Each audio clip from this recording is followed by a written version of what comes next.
It's ironic that a costume like that would have gotten her burned at the stake for being a witch. But here are some more insane historical reasons why people were for being witches. This is John Willard in Salem in 1699. His downfall? Sarcasm. You see, he was the constable that was in charge of arresting all these witches, and so he became very disillusioned with the whole system, threw his hands up and said, "Hang them all. They're all witches, probably." To which the town people slowly turned and said, that's something a witch would say.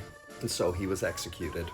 Becca Nurse, at the age of 71, was one of the oldest people accused of witchcraft in Salem. They straight up went up to her and asked, "Are you a witch?" And she said nothing. You see, she didn't respond because she was old, slightly deaf, and just didn't hear anything. But the community took that failure to respond as confirmation that she was a witch.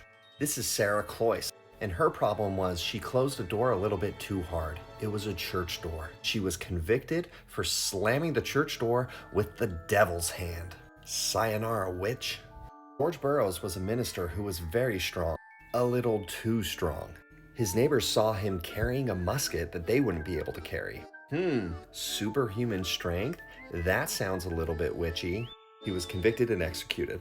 This is Tituba, and this story is absolutely insane. Let's talk about witch cakes for a moment. A witch cake was made from the urine of somebody who was thought to be a victim of a witch.